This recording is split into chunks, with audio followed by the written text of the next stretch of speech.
ರುದ್ರ, ಬೆಂಗಳೂರಿನಿಂದ ನೀನು ಯಾವಾಗ ಬಂದಿ ರುದ್ರ?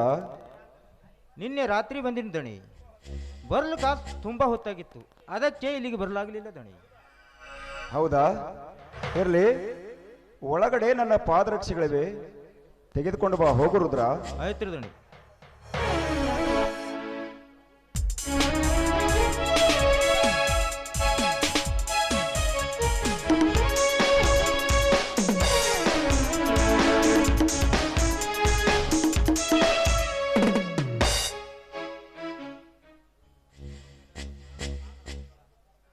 ರುದ್ರ, ಇನ್ನೊಮ್ಮೆ ನೀನು ನನ್ನ ಪಾದರಕ್ಷೆಗಳನ್ನು ಕೈಯಲ್ಲಿ ಹಿಡಿದುಕೊಂಡು ಬರಬಾರದು. ನೀನು ಮಾಡುವ ಈ ಕೀಳು ಕೆಲಸಕ್ಕೆ ನನ್ನ ಮನಸ್ಸು ಒಪ್ಪದು ರುದ್ರ, ಒಪ್ಪದು. ಯಾಕ್ರಿ ದಣಿ, ಯಾಕ್ರಿ? ನೀನು ಈ ಮನೆಯಲ್ಲಿ ದುಡಿಯುವ ಆಳು ಎಂದು ನಾವು ತಿಳಿದುಕೊಂಡಿಲ್ಲ. ನೀನೊಬ್ಬ ಈ ಮನೆಯ ಕುಟುಂಬದ ಸದಸ್ಯನೆಂದು ಭಾವಿಸಿಕೊಂಡಿದ್ದೇವೆ. ನೀನು ದುಡಿಯುವ ಆಳಾದರೂ ನಮ್ಮ ಮನೆಯ ಮಗನಂತೆ ನಡೆದುಕೊಳ್ಳುತ್ತಿರುವೆ. 25 ವರ್ಷಗಳಿಂದ ನಮ್ಮ ಮನೆತನದ ಮೇಲೆ ಶ್ರದ್ಧೆ ವಿಶ್ವಾಸವಿಟ್ಟು ದುಡಿಯುತ್ತಾ ಬಂದಿರುವೆ. ಅದು ಅಲ್ಲದೆ ನನ್ನ ವಯಸ್ಸಿನಲ್ಲಿ ಸರಿ ಸಮಾನಾದ ಮನುಷ್ಯ ನೀನು.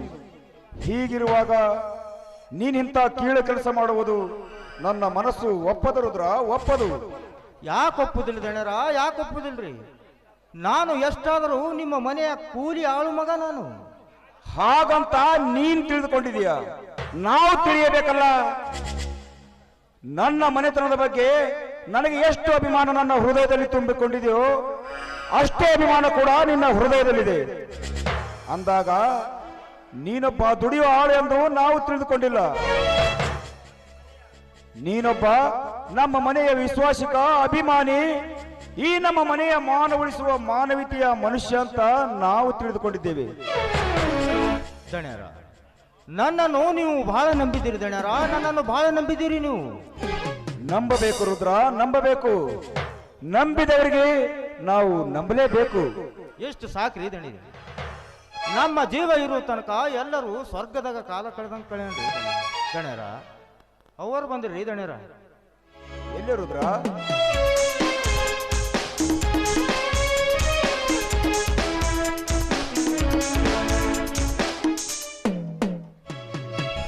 ರುದ್ರ, ಬೆಂಗಳೂರಿಂದ ಯಾವಾಗ ಬಂದ್ಯಪ್ಪ?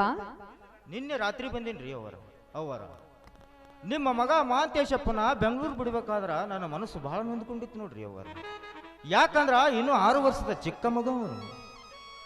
ಬೆಂಗಳೂರಿಗಿರೋ ನಿಮ್ಮ ತಂಗಿ ಮನೆಯಾಗ ಬಿಟ್ಟು ಬರ್ಬೇಕಾದ್ರ ನನ್ನ ಮನಸ್ಸು ಬಹಳ ನೊಂದ್ಕೊಂಡಿತ್ತು. ಮತ್ತ ನಿಮ್ಮ ತಂಗಿಯಾರು ನನಗೆ ಸಮಾಧಾನ ಹೇಳಿಕೊಟ್ರು, ಅವರ ಸಮಾಧಾನ ಹೇಳಿಕೊಟ್ರು. ರುದ್ರ, ಅವನಿನ್ನು ಚಿಕ್ಕವನು. ನಮ್ಮನ್ನ ಬಿಟ್ಟಿರ್ಬೇಕು ಅಂದ್ರೆ ಅವನಿಗೆ ಬುದ್ಧಿ ಬೆಳಿಬೇಕಪ್ಪ, ಬುದ್ಧಿ ಬೆಳಿಬೇಕು. ಅವನು ಓದಿ ದೊಡ್ಡವನಾಗ್ಬೇಕು ಅಂತ ತಾನೆ ನಾನು ಬೆಂಗಳೂರಿನ ಅವ್ರನ್ನ ಕಲಿಸಿದ್ದು. ಖಂಡಿತವಾಗಿ ಅವನು ದೊಡ್ಡ ವಿದ್ಯಾವಂತ ಆಗ್ತಾನ್ರಿ ಅವರು. ನಿಮಗೂ ಇದ್ದೊಬ್ಬನೇ ಮಗ. ಹೆಣ್ಣಂದ್ರು ಅವನೇ, ಗಂಡಂದ್ರು ಅವನೇ, ಮುಂದೆ ಈ ಮನೆಗೆ ಯಜಮಾನಾದವನು ಅವನೇ ರೀ ಅವರು. ನಿಜ ರುದ್ರ, ನಿನ್ನ ಮಾತು ನಿಜ. ನನಗೇನೋ 10 ಮಗಳಿಲ್ಲ, ಇರೋದು ಒಬ್ಬನೇ ಮಗ. ಹೆಣ್ಣಂದ್ರು ಅವನೇ, ಗಂಡಂದ್ರು ಅವನೇ. ಇನ್ ಮುಂದೆ ನನಗೆ ಮಕ್ಕಳಾಗೋದಿಲ್ಲ ಅಂತ ಡಾಕ್ಟರ್ ಹೇಳ್ಬಿಟ್ಟಿದ್ದಾರೆ. ಅವನು ನನ್ನ ಹೊಟ್ಟೆಯಲ್ಲಿ ಹುಟ್ಟಿದ್ದು ನನ್ನ ಪುಣ್ಯವೋ ಅದು ಅವನ ಪುಣ್ಯವೋ ಆ ದೇವ್ರಿಗೆ ಗೊತ್ತು. ಹೌದು, ಅವನು ಹುಟ್ಟಬೇಕಾದ್ರೆ 16 ಅಮಾವಾಸ್ಯೆ 9 ಉಪವಾಸ ಮಾಡಿ ಹರಕೆ ಹೊತ್ತ ಮಗನಪ್ಪ ಅವನು. ಹರಕೆ ಹೊತ್ತಿದ ಹುಟ್ಟಿದಂತ ಮಗ ಅವನು. ಮಹಾದೇವಿ, ನೀನು ಮಗನನ್ನು ಹಡಿಯಬೇಕಾದರೆ ನೀನು ಒಬ್ಬಳೇ ಹರಕೆ ಹೊತ್ತಿಲ್ಲ. ನಮ್ಮ ಮಕ್ಕಳ ಭಾಗ್ಯಕ್ಕಾಗಿ ರುದ್ರ ಕೂಡ ಆ ದೇವರಿಗೆ ಹರಕೆ ಹೊತ್ತಿದ್ದಾನೆ. ಹೌದಾ? ಹೌದು ಮಹಾದೇವಿ, ಹೌದು. ನಿನ್ನ ಹೊಟ್ಟೆಯಿಂದ ಒಂದು ಗಂಡು ಮಗು ಹುಟ್ಟಿದರೆ ಊರಲ್ಲಿರುವ ಎಲ್ಲಾ ದೇವರಿಗೆ ತುಪ್ಪದ ಅಭಿಷೇಕ ಮಾಡಿಸ್ತೇನಂತ ರುದ್ರ ಆ ದೇವರಿಗೆ ಹರಕೆ ಹೊತ್ತಿದ್ದಾನೆ. ಅವನು ಸಣ್ಣವನಾಗಿ ನಮ್ಮ ಮನೆಯಲ್ಲಿ ದುಡಿದರೂ ನಮ್ಮ ಮನೆತನದ ಮೇಲೆ ದೊಡ್ಡ ಅಭಿಮಾನವನ್ನೇ ಇಟ್ಟುಕೊಂಡಿದ್ದಾನೆ ಮಹಾದೇವಿ. ಏನಂತ ಹೇಳಪ್ಪ ನಿನ್ನ ಹಿರಿಯ ಗುಣಕ್ಕೆ? ವಯಸ್ಸಿನಲ್ಲಿ ಸಣ್ಣವನಾದ್ರೂ ಕೂಡ ನಮ್ಮ ಇದ್ದ ರೈತವನ್ನೇ ಬಯಸ್ತಾ ಇದ್ಯಾ? ನಿನಗೆ ಮಕ್ಕಳಿಲ್ಲ ಅಂದ್ರೂ ಮತ್ತೊಬ್ಬರಿಗೆ ಮಗು ಆಗ್ಲಿ ಅಂತ ಹರಕೆ ಕಟ್ಕೊಂಡಿದ್ಯಲ್ಲ, ನಿನ್ ಬಗ್ಗೆ ಏನ್ ಹೇಳ್ಬೇಕು ಒಂದು ಅರ್ಥವಾಗ್ತಾ ಇಲ್ಲ. ನೋಡು, ನಿನ್ಗೊಂದ್ ಮಗು ಆಗ್ಲಿ ಅಂತ ಆ ದೇವ್ರ ಹತ್ರ ನಾನು ಹರಕೆ ಕಟ್ಕೊಳ್ತೀನಿ ರುದ್ರ, ನಾನು ಹರಕೆ ಕಟ್ಕೊಳ್ತೀನಿ. ದಣರ, ಮಾತಿನಾಗ ವಿಷಯ ಹೇಳಿದನ್ನೇ ಮರೆತು ಬಿಟ್ಟಿದ್ದೆ. ಈಗ ನನ್ನ ಹೆಂಡತಿ ನಿನ್ನ ಹೆಂಡತಿ ಏನ್ ವಿಷಯ ಹೇಳೋರುದ್ರ? ನನ್ನ ಹೆಂಡತಿ ಗರ್ಭವತಿ. ಹಡಿಯಾಕಂತ ತವ್ರ ಮನೆ ಹೋಗಲ್ರಿ ದಣ್ಯರ. ನಾನು ಕೂಡ ಇವತ್ತ ನನ್ನ ಹೆಂಡತಿ ಊರಿಗೆ ಹೊಂಟೀನ್ರಿ ದಣ್ಯರ. ಹೊಂಟಿರ್ಬೇಕು, ಹೋಗ್ಲಾರ್ದೆ ಏನ್ ಮಾಡ್ತೀಯ? ಹೇ ರುದ್ರ, ಈ ವಿಷಯ ಇಷ್ಟು ದಿವಸ ನಮ್ಮ ಮುಂದೆ ಯಾಕೆ ಹೇಳಿಲ್ಲ ನೀನು? ನಾವಿಬ್ಬರು ಗಂಡ ಹೆಂಡತಿ ನಿಮ್ಮ ಮನೆಗೆ ಬಂದು ಶ್ರೀಮಂತ ಕಾರ್ಯ ಮಾಡ್ತಿದ್ದೆವು. ಈ ವಿಷಯ ತಿಳಿಸಬಾರ್ದೇನೋ? ದಣ್ಯರ, ತಿಳಿಸ್ಬೇಕಂದಿದ್ರಿ, ಯಾಕೋ ಸ್ವಲ್ಪ ನಾಚಿಕೆ ಬತ್ತು, ಅದಕ್ಕೆ ತಿಳಿಸಲಿಲ್ರಿ ದಣಿ. ಎಂತ ಹುಚ್ಚನು ನೀನು! ಬಿಚ್ಚು ಮನಸ್ಸು ಇದ್ದವರ ಮುಂದೆ ಯಾವುದು ಮುಚ್ಚಿಡಬಾರದು. ಮೆಚ್ಚಿಕೊಳ್ಳುವಂತ ಮಾತಿಗೆ ಯಾವತ್ತೂ ನಾಚಿಕೊಳ್ಳಬಾರದು. ಹಾ ನೋಡ್ರುದ್ರ, ನಿನ್ನ ಹೆಂಡತಿ ಹೆರಿಗೆ ಆದ ಮೇಲೆ ನೀನು ನಿನ್ನ ಹೆಂಡತಿ ಮಗು ಸೇರಿಕೊಂಡು ನೇರವಾಗಿ ನಮ್ಮ ಮನೆಗೆ ಬಂದುಬಿಡಿ. ನಿನ್ನ ಮಗನ ಕೊಳ್ಳಲಿ ಚಿನ್ನದ ಸರ ಹಾಕಿ ಮನೆಗೆ ಕಳಿಸಿಕೊಡುತ್ತೇನೆ. ಏನ್ರಿ, ಗಂಡ್ ಮಗು ಆದ್ರೆ ಮಾತ್ರ ಚಿನ್ನದ ಸರ ಹಾಕಿ ಕಳಿಸ್ತೀರಾ? ಇಲ್ಲಿ ಕೇಳು ರುದ್ರ, ಹೆಣ್ಮಗು ಆದ್ರೂ ನಮ್ಮ ಮನೆಗ್ ಬಾ, ನಾನು ನನ್ನ ಕೈಯಾರೆ ನಿನ್ನ ಮಗಳಿಗೆ ಚಿನ್ನದ ಪದಕ ಹಾಕಿ ಕಳಿಸ್ತೀನಪ್ಪ. ನೋಡ್ರಿ, ರುದ್ರನ್ಗೆ ಹುಟ್ಟೋದು ಹೆಣ್ಮಗುನೇ. ನೋಡ್ ಮಾದೇವಿ, ರುದ್ರನಿಗೆ ಹುಟ್ಟುವುದು ಗಂಡು ಮಗುನೇ. ಇಲ್ಲ, ಹೆಣ್ಮಗು. ಗಂಡು ಮಗುನೇ ಹುಟ್ಟೋದು. ಹೆಣ್ಮಗು. ಗಂಡು ಮಗುನೇ ಹುಟ್ಟೋದು ಮಾದೇವಿ. ಇಲ್ಲ ಇಲ್ಲ ಇಲ್ಲ, ಹೆಣ್ಮಗುನೇ. ಮೊದಲ ನನ್ನ ಹೆಂಡತಿ ಮಾಡ್ತಾನ ತಂಡಗಲ್ರಿ, ಆಮೇಲೆ ಯಾರ್ಯಾರು ಏನೇನು ಹಾಕುವಂತ್ರಿ. ನಾನೀಗ ಮೊದಲ ನನ್ನ ಹೆಂಡತಿ ಊರಿಗೆ ಹೋಗಿ ಬರ್ತೀನಿ ರೀ ದಣಿ. ಸರಿನಪ್ಪ, ಹೋಗ್ಬಿಟ್ಪಾ. ಆ ದೇವ್ರು ನಿನ್ಗೆ ಒಳ್ಳೇದ್ ಮಾಡ್ಲಿ.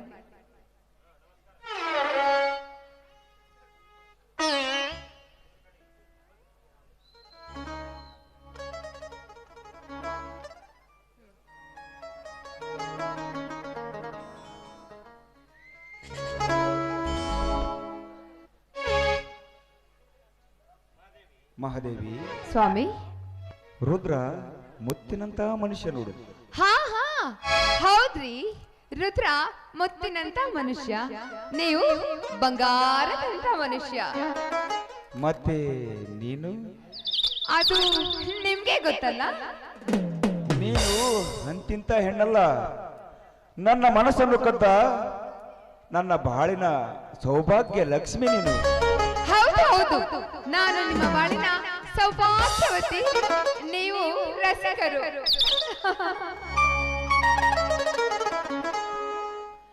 ನನ್ನೊಲವೇ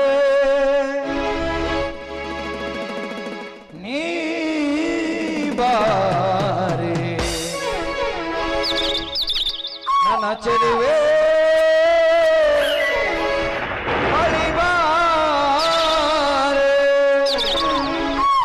ಬಳಿ ಬಂದು ಸಿಹಿ ಮುತ್ತು ನೀಡು, ಸಿಹಿ ಮುತ್ತಿನ ಕಾಣಿಕೆ ನೀ ಬಾರ ನನ್ನ ಸನಿಹಕ್ಕೆ.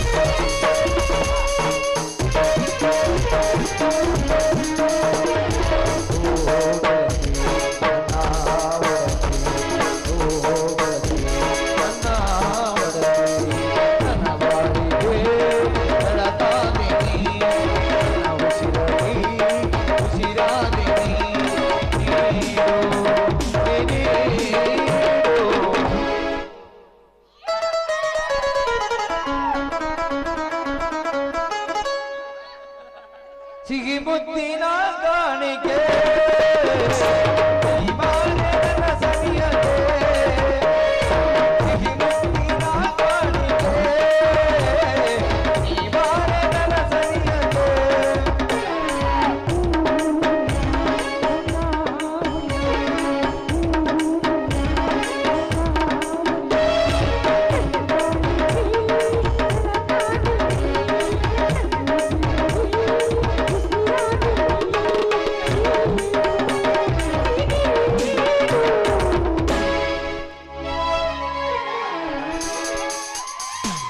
ಮುತ್ತಿನ ಕಾಣಿಕೆ